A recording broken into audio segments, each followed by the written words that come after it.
और मारो राजस्थान बुलेटिन में बात करेंगे कस्टम विभाग की बड़ी कार्रवाई के बारे में। इसके साथ ही अलवर कांड की भी बात करेंगे, जिसके विरोध में आज बाजार बंद है। और साथ ही बताएंगे क्यों बाड़मेर आत्महत्या मामले में पीड़ित परिवार को नोटिस मिला है। और साथ ही दिखाएंगे सनसिटी के बेखौफ लुटेरों की तस्वीर। इन सब खबरों पर विस्तार से चर्चा करेंगे। बने रहिए हमारे साथ, देखते रहिए न्यूज 18 राजस्थान।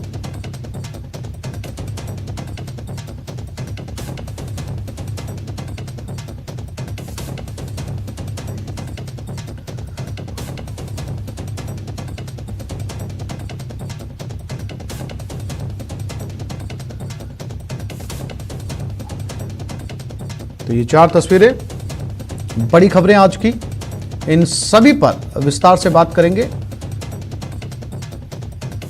आज अलवर बंद है क्योंकि अभी तक पीड़िता को इंसाफ नहीं मिला। जयपुर एयरपोर्ट पर कस्टम की बड़ी कार्रवाई हुई और इस बार सोना नहीं बल्कि विदेशी मुद्रा को जब्त किया गया है। और उधर बाड़मेर में पीड़ित परिवार को नोटिस दिया गया है जल्द से जल्द अंतिम संस्कार करने के लिए। और सनसिटी में बेखौफ लुटेरे।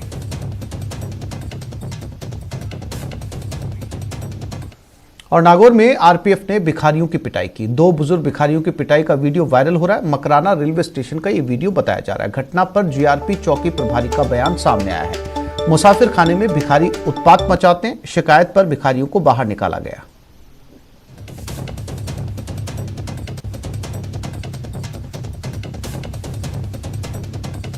ये आरपीएफ के कर्मचारी हैं और ये मुसाफिर खाना है नागौर रेलवे स्टेशन का। आप देख सकते हैं इस सर्दी में कुछ भिखारियों ने यहां आकर सर छिपाया, लेकिन फिर आरपीएफ यानी कि वो फोर्स जो रेलवे पुलिस को संभालती है, इनका यह कहना है कि भिखारी यहां आकर उत्पात मचाते हैं। लेकिन तस्वीरों में नजर आ रहा है कि भिखारी यहां आकर सर्दी में सो रहे हैं। और ये दोनों बुजुर्ग हैं, ये दोनों ही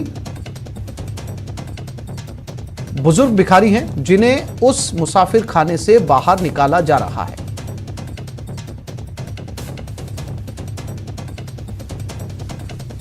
जैसा कि इस वक्त प्रदेश में कड़ाके की ठंड पड़ रही है, लिहाजा इनके सिर पर कोई छत नहीं है। और महेंद्र बिश्नोई नागौर से हमारे साथ जुड़ गए। महेंद्र, इंसानियत को शर्मसार करती हुई ये तस्वीर है। इस समय जब पूरे प्रदेश में कड़ाके की ठंड पड़ रही है, दोनों बुजुर्ग हैं और सर छिपाने के लिए उन्होंने मुसाफिर खाने में जो है वो सहारा ले रखा है। और उसके बाद इन दोनों बुजुर्गों की आरपीएफ के जो जवान हैं वो लातों से पिटाई कर रहे हैं। जी बिल्कुल, ये बेहद गंभीर मामला है। और इस पूरे मामले में जब जो आरपीएफ के अधिकारी है उनके ये संज्ञान में आया तो अब कांस्टेबल को सस्पेंड कर दिया है। और आरपीएफ के जो असिस्टेंट कमांडेंट है ईश्वर सिंह, वो मकराना चौकी पहुंचे हैं और पूरे मामले को लेकर उन्होंने जो जांच पड़ताल शुरू की है। जो प्रारंभिक तौर पे जो आरपीएफ के असिस्टेंट कमांडेंट है उन्होंने ये मान भी लिया है कि इस पुलिसकर्मी की गलती है, इसने जो मारपीट की है ये गलत है। इस पूरी ये जो घटना है मकराना रेलवे स्टेशन की है, जहां मुसाफिर खाने में 2 बुजुर्ग सो रहे थे और इसी दौरान एक कांस्टेबल ने वहां पहुंचकर उनके साथ मारपीट की, जिनमें से एक भिखारी की मौत हो गई। अब इस बात की पुष्टि आरपीएफ के अधिकारियों ने कर दी है कि एक भिखारी की मौत हुई है। और इस मामले में एक्शन लेते हुए एक जो कांस्टेबल है जिसने मारपीट की उसे सस्पेंड भी कर दिया है। और इस पूरे मामले को लेकर आरपीएफ ने जांच बिठाई है। आगे आरपीएफ के अधिकारियों ने यह भी आश्वस्त किया है कि कड़ी से कड़ी कार्रवाई इस मामले में की जाएगी और मामले की जांच की जा रही है। जी महेंद्र, जानकारी के लिए आपका धन्यवाद। मकराना रेलवे स्टेशन की तस्वीरें।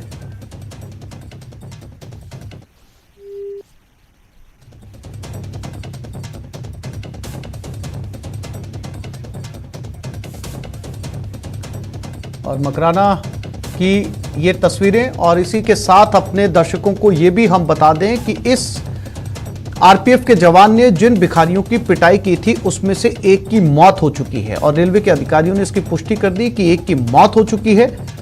और फिलहाल कार्रवाई के नाम पर इस जवान को सस्पेंड कर दिया गया है।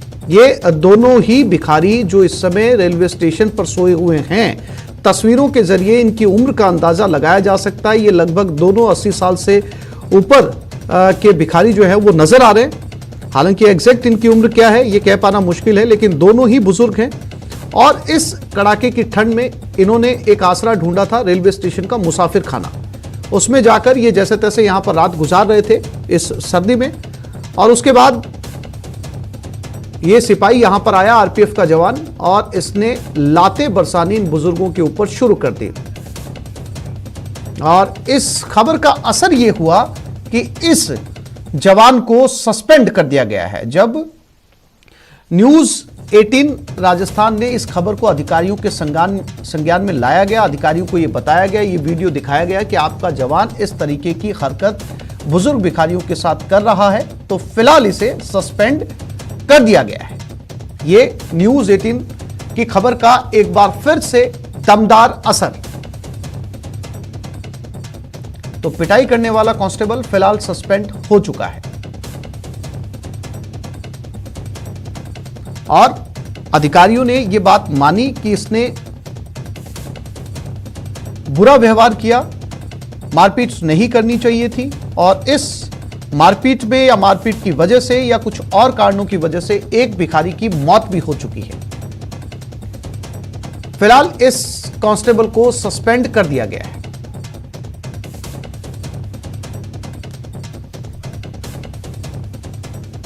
और इस वक्त की एक और बड़ी खबर आपको बता दें, कस्टम विभाग की बड़ी कार्रवाई। जयपुर एयरपोर्ट पर यह कार्रवाई की गई और 26 लाख रुपए की विदेशी मुद्रा जब्त की गई है।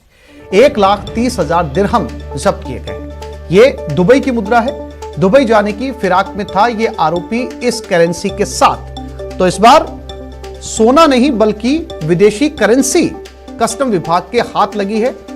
और अगर 1,30,000 दिरहम जब्त किए गए हैं तो इंडियन करेंसी के रूप में खासी तादाद है इन पैसों की, और ये सारा पैसा ये अपने साथ दुबई लेकर जाने की फिराक में था।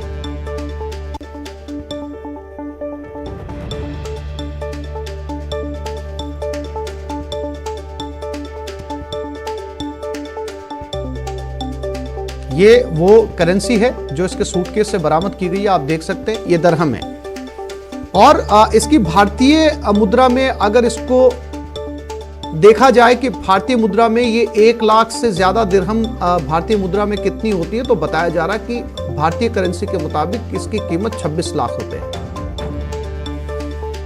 1 लाख से ज्यादा की करेंसी ये विदेश ले जाने की फिराक में था, दुबई ले जाने की फिराक में था। ये वो सूटकेस है, वो ट्रॉली है जिसमें कस्टम विभाग ने इसको जब्त किया है। राकेश शर्मा हमारे संवाददाता हमारे साथ जुड़ गए, उनसे बात करते हैं। राकेश, बहुत समय के बाद में सोने के अलावा कस्टम ने जो है विदेशी करेंसी पकड़ी है, क्या था ये पूरा मामला और क्या था इस यात्री का नाम जो इतनी सारी करेंसी लेकर यहां से दुबई जाने की फिराक में था?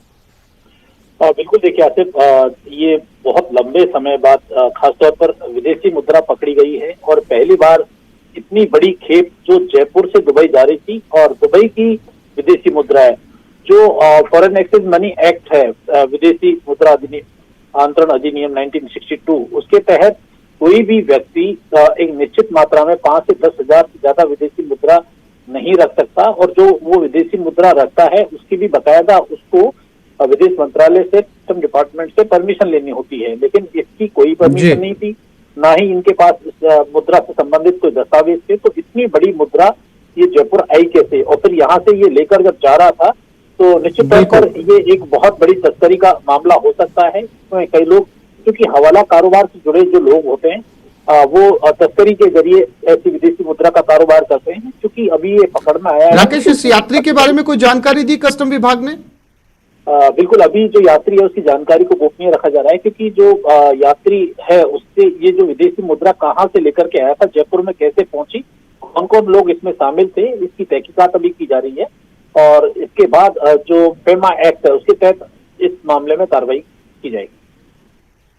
राकेश, जानकारी के लिए आपका धन्यवाद।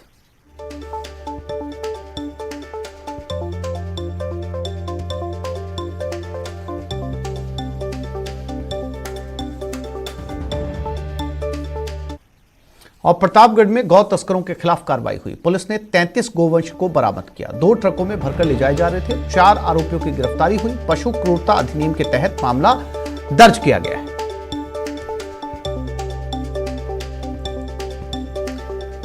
तो प्रतापगढ़ में गौ तस्करी में 33 गोवंश को बरामद किया गया है और 2 ट्रकों में इन्हें भरकर ले जाया जा रहा था। फिलहाल 4 आरोपी पुलिस के हत्थे चढ़ गए हैं। मामला दर्ज कर लिया गया है पशु क्रूरता अधिनियम का।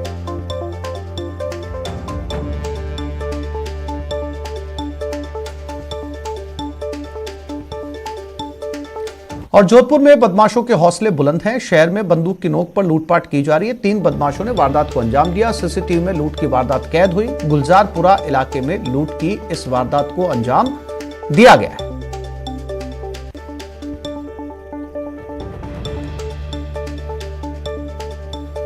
और ये वो सीसीटीवी फुटेज है जो इस लूट की वारदात जिसमें कैद हो गई। इन्हीं सीसीटीवी फुटेज के आधार पर इनकी तलाश भी की जा रही है। शहर में बंदूक की नोक पर यह लूटपाट की गई है। 4 एंगल से इनको देखा जा सकता है, इन 4 एंगल से। और ये एक्सक्लूसिव तस्वीरें सिर्फ न्यूज़ 18 राजस्थान के पास, जहां पर ये लुटेरे आते हैं, बंदूक दिखाते हैं और लूटपाट करके फरार हो जाते हैं। ये जोधपुर की तस्वीरें हैं।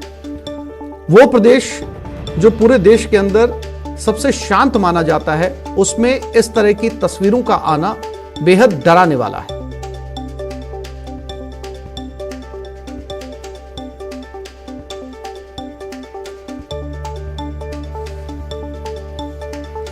और ये खबर भरतपुर से है। रिट अभ्यर्थियों का मंत्री सुभाष गर्ग के घर पर धरना दिया जा रहा है। रिट के पदों को बढ़ाने की मांग कर रहे हैं। मंत्री सुभाष गर्ग ने भी अभ्यर्थियों को आश्वासन दिया है। पूरे मामले की जानकारी सीएम को दी जाएगी। तो मंत्री सुभाष गर्ग के घर पर धरना है। मंत्री ने बात भी की अभ्यर्थियों के साथ और कहा कि इसकी जानकारी वो मुख्यमंत्री अशोक गहलोत को देंगे। ये वो तस्वीरें, ये मंत्री के घर के आगे की तस्वीरें हैं जहां पर ये अभ्यर्थी बैठे हैं और ये मुलाकात।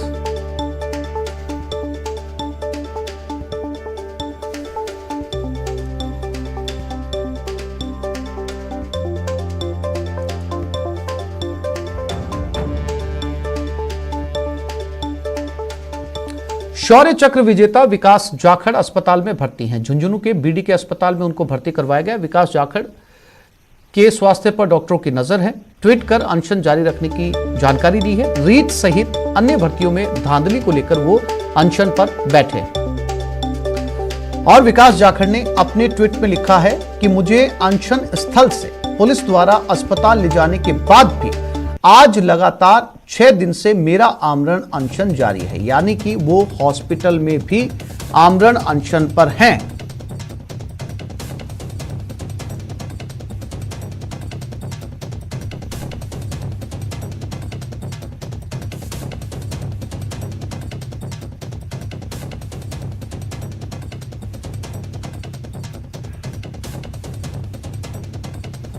विकास जाखड़ को इस समय झुंझुनू के सरकारी अस्पताल बीडीके में भर्ती करवाया गया है। रीट को लेकर ये धरने पर बैठे थे। रीट में गड़बड़ियों को लेकर फिलहाल पुलिस इन्हें उठाकर हॉस्पिटल ले गई क्योंकि आमरण अनशन पर थे। लेकिन हॉस्पिटल में एडमिट होने के बाद भी विकास जाखड़ ने अपना अनशन नहीं तोड़ा है और हॉस्पिटल पहुंचने के बाद ट्वीट भी किया।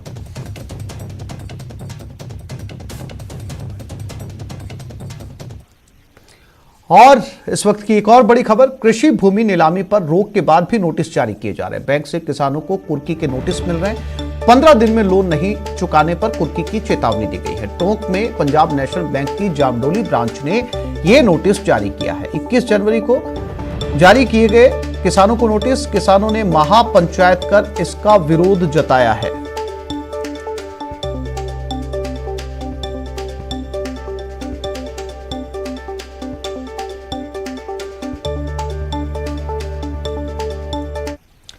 चित्तौड़गढ़ में आग का तांडव, चलती एम्बुलेंस में आग लग गई। हादसे में ड्राइवर बाल बाल बच गया। हालांकि इस एम्बुलेंस में उस समय कोई भी मरीज सवार नहीं था।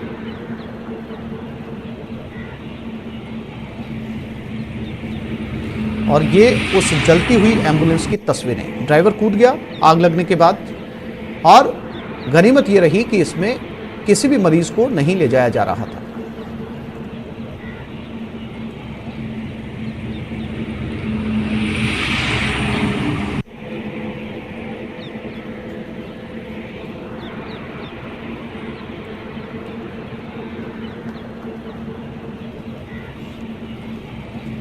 और अलवर कांड की गुत्थी अब तक नहीं सुलझी है। सर्व समाज के आह्वान पर अलवर को बंद रखा गया है।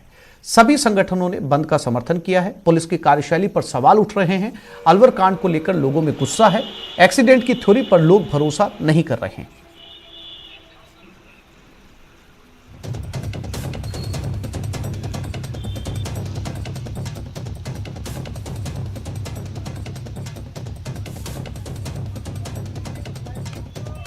ये मामला खत्म हो जाएगा। ये जितना डिले करेंगे ये मामला उतना ज्यादा उग्र होगा, उत्तेजित होगा। आम जन में आक्रोश आ चुका है, आम जन एकजुट हो चुका है। अब यह लड़ाई उस परिवार तक सीमित नहीं रही, एक समाज विशेष तक सीमित नहीं रही। अब ये सर्व समाज का मामला है, न्याय तो इनको देना पड़ेगा।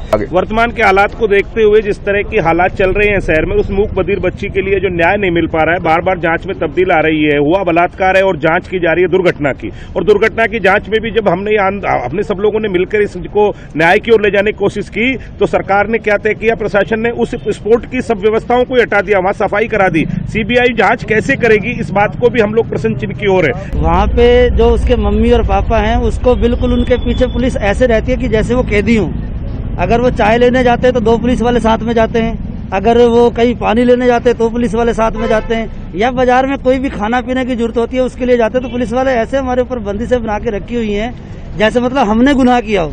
तो ये सर बिल्कुल गलत है। कल उसकी मम्मी को बुलाना था, उसके लिए हमको कलेक्टर साहब तक बात करनी पड़ी। ऐसा हम पीड़ित है क्या सर? या हमने खुद ने अपनी बच्ची के साथ ऐसा कुछ किया क्या? हमारे ऊपर पुलिस ने इतनी बंदिश अलवर में 15 वर्षीय नाबालिग के साथ हुई दरिंदगी के मामले में अब जन आक्रोश फैल चुका है। पुलिस के द्वारा इस पूरे मामले में 11 दिन बीत जाने के बावजूद भी पुलिस अभी इस मामले की गुत्थी नहीं सुलझा पाई है और पुलिस के हाथ खाली हैं। इस बात को लेकर के अलवर में अब जन आक्रोश बढ़ता जा रहा है और उसको लेकर के आज अलवर बंद का आह्वान किया गया है। और आप देख सकते हैं कि ये जो संयुक्त सर्व समाज की ओर से सभा के लिए और उसके लिए एक जगह बनाई गई है जहाँ पर आंदोलन किया जाएगा। और ये अलवर का जो मेन होप सर्कस का जो इलाका है, जो हमेशा व्यस्ततम रहने वाला इलाका है, लेकिन आज अलवर बंद के चलते पूरा बाजार है वो बंद है। और इसको देखते हुए जो लोग हैं, व्यापारी हैं, उनका 10 बजे बाद से एकत्रित होंगे।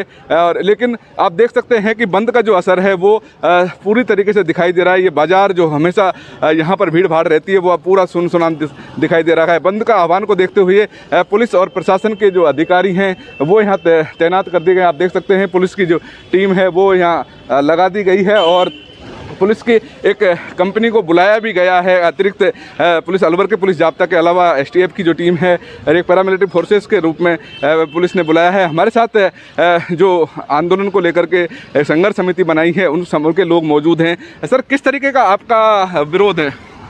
हमारा ये विरोध है, हमारा जो मेन उद्देश्य है, हमें सिर्फ बच्ची को न्याय दिलाने से ही हमारा मुख्य उद्देश्य यही है। क्योंकि आज 11 दिन हो गए, क्योंकि पहले सर्वप्रथम ये कहा गया था पुलिस प्रशासन के द्वारा स्वयं ही कि दुष्कर्म हुआ है, लेकिन अब सोशल मीडिया में, अखबारों में 2-3 बार बयान बदल गए कि बस से एक्सीडेंट हुआ, अब ये हुआ जोमेटो वाली मोटरसाइकिल ने मारा। मैं तो प्रशासन से बस एक ही सवाल करना चाहता हूँ कि अगर कोई एक्सीडेंट होता है मोटरसाइकिल से, मान लो मोटरसाइकिल ने किसी को टक्कर मारी, तो क्या मात्र आगे और पीछे प्राइवेट पोर्शन पे ही लगेगा, उसके वहीं टांके आएंगे, वहीं वो होगा। और जो दीवार पे जहाँ उसका खून है वो सिर्फ सड़क से मात्र 1 फुट की उस पे है।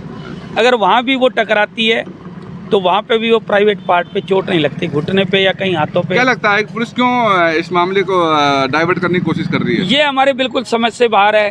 क्या वो है, हालांकि एसपी महोदय से हमारी जब सिख समुदाय के हम लोग इकट्ठे होके गए, एक प्रतिनिधिमंडल गया, तो वहाँ उन्होंने हमसे ये कहा कि अगर मेरे ऊपर कोई राजनीतिक दबाव होगा तो मैं तुरंत ही अपना रिजाइन कर दूंगी। उनकी बातों से हमें ऐसा नहीं लगा और उन्होंने हमसे ये पूरा आश्वासन दिया हमें।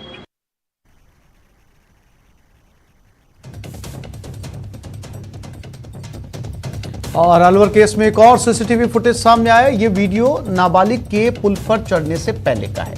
वीडियो में वो पैदल जाती हुई नजर आ रही है। इससे पहले भी एक और वीडियो सामने आया था जिसमें वो ओवरब्रिज पर जा रही थी। यानी कि अब तक तमाम इन्वेस्टिगेशन के बाद में, हजारों सीसीटीवी फुटेज खंगालने के बाद में सिर्फ ये 2 क्लिपिंग्स पुलिस के हाथ लगी है और इन दोनों क्लिपिंग्स में पुलिस को ऐसा कुछ भी संदिग्ध नजर नहीं आया, क्योंकि दोनों में ही वो वॉक करती हुई नजर आ रही है।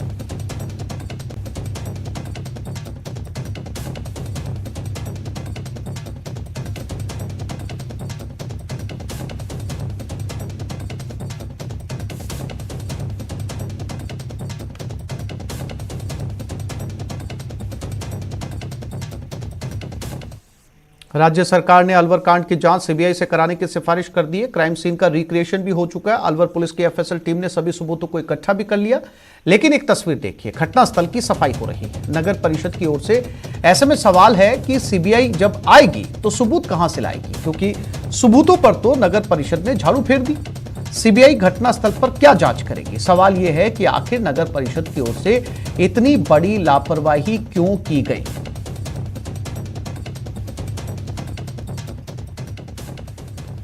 में 15 वर्षीय नाबालिग से दरिंदगी के मामले में 11 दिन बीत चुके हैं, लेकिन पुलिस अभी इस पूरे मामले की गुत्थी नहीं सुलझा पाई है और इसको लेकर के अब जन आक्रोश फैल चुका है। अलवर के व्यापारिक संगठनों और सर्व समाज की ओर से आंदोलन का ऐलान कर दिया है और इसको लेकर के आज अलवर बंद का आह्वान किया गया है। लेकिन इसी बीच पुलिस के द्वारा और अलवर प्रशासन और अन्य जो नगर परिषद की जो टीम है उसके द्वारा एक नया विवाद खड़ा कर दिया है कि नगर परिषद के द्वारा ये जो ओवरब्रिज जो घटना स्थल है, जहां आप देख सकते हैं ओवरब्रिज पर ये जो घटना है, यहाँ का ये जगह थी, इसको नगर परिषद के द्वारा इसकी सफाई कर दी गई है, जिसको लेकर के अब सवाल उठ रहे हैं। और आप देख सकते हैं कि जिस तरीके से ये सफाई की गई है, यहाँ जेसीबी भी चली थी और झाड़ू की गई थी। ये जो स्पॉट है वो स्पॉट तो सबको साफ कर दिया गया है, जिसको अब लोगों में और जन आक्रोश है। लोगों का कहना है कि पुलिस को यहाँ पर एक पुलिस का जाब्ता तैयार कर देना चाहिए था, यहाँ तैनात कर देना चाहिए था, जिससे कि इन साक्ष्यों को साफ किसी तरीके की छेड़खानी नहीं होती। लेकिन अब व्यापारिक संगठन और संघर्ष समिति जो बनाई गई है, उनके लोगों का कहना है कि इस पूरे मामले में अब जानबूझकर सबूतों को मिटाया जा रहा है और दोषी अधिकारियों के खिलाफ कार्रवाई होनी चाहिए। अब इस पूरे मामले की राज्य सरकार के द्वारा रिपोर्ट जो है जांच है वो सीबीआई को सौंप दी है, लेकिन सीबीआई ने अभी तक इस जांच को स्वीकार नहीं किया है। लेकिन जिस तरीके के जब सवाल उठ रहे हैं उसको लेकर के अब और जन आक्रोश फैलता जा रहा है लोगों के द्वारा। जो पुलिस के और प्रशासन के जो आला अधिकारी हैं उनके खिलाफ कार्रवाई की भी मांग की जाने लगी है। आज अलवर का बंद है और इसको लेकर के व्यापारिक जो संगठन है वो पहुंचना शुरू हो गए हैं और पूरी तरीके से अभी तक देखा जा रहा है कि दुकानें और बाजार अलवर में बंद है। लेकिन जिस तरीके से ये सफाई हुई है साक्ष्यों की, उसको लेकर के अब आक्रोश ज्यादा फैल रहा है। अलवर से राजेंद्र शर्मा। बाड़मेर आत्महत्या मामले में अपडेट। मृतक के परिजनों को थानाधिकारी का नोटिस, 12 घंटे में अंतिम संस्कार करने का नोटिस दिया गया। शव नहीं लेने पर पुलिस दाह संस्कार करेगी। छठे दिन भी पीड़ित परिवार का धरना जारी है। परिजन आरोपियों की गिरफ्तारी पर अड़े हैं। शुक्रवार को एडीएम एएसपी से वार्ता विफल रही है।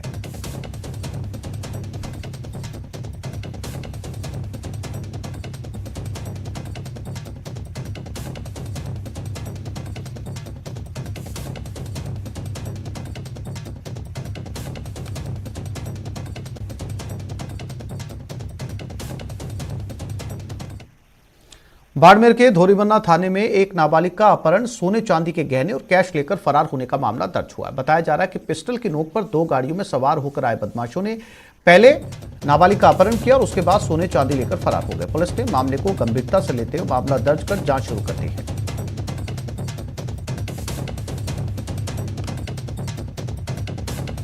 इस प्रकार की रिपोर्ट प्राप्त हुई है तो जो कि संज्ञेय अपराध की रिपोर्ट है दर्ज करनी पड़ती है। इसमें पीड़िता पिछले साल 90 महीने में चली गई थी, तो उनके पिता ने हेबियस कॉर्पस लगाई थी, उसको दस्तयाब करके कोर्ट में पेश किया गया था।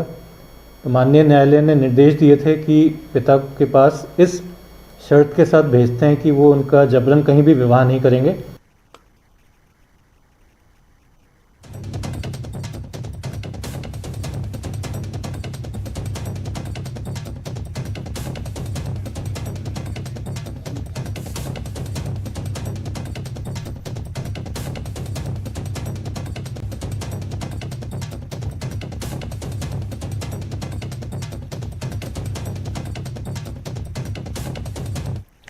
अक्सर सामुदायिक भागीदारी के बिना प्राकृतिक संसाधनों से जुड़ी हुई सामाजिक कल्याण परियोजनाएं लगभग विफल सी हो जाती हैं।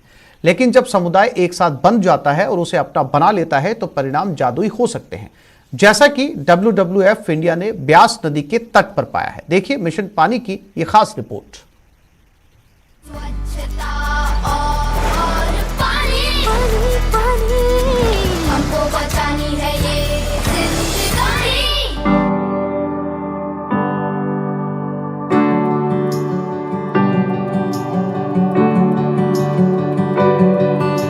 We are at a very famous village, Karmowala, which is in Tarantaran district of Punjab, and this is Beas River, one of the most healthy river in Punjab.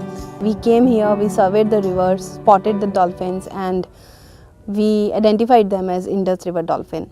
Dolphins are indicator species of a good river ecosystem. So if there is no flow in a river, if the water quality is bad, if there is no fish in a river, dolphins cannot exist. So the idea of engaging communities is also to understand the relevance of dolphins and the practices that they can impart on themselves so that the dolphins remain healthy and safe forever. This Mitras program, it's highly decentralized. It is actually connecting the local stakeholders on a river bank or a village to impress upon them that they need to act. Very proud to say that there are 11 dolphin Mitars in Beas, in that 80-kilometer stretch of the river. On a daily basis, they are feeding in information. They are feeling proud to be part of this. I think that's a great progress that we have. The other one is this network has expanded to 30 villages in the Beas Conservation Reserve, which is a new Ramsar site in Punjab, a wetland of international importance. 1,000 Mitras in the group, farmers, school children, government officials, etc. So that's another one. But what we are really looking at is these Mitars or Mitras coming together, framing a shared vision for the Beas Conservation Reserve and the whole system in Harike.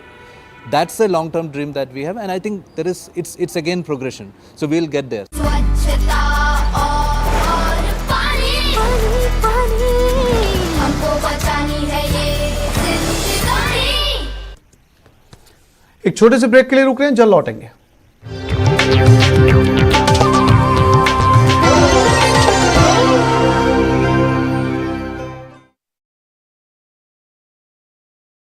प्रधानमंत्री नरेंद्र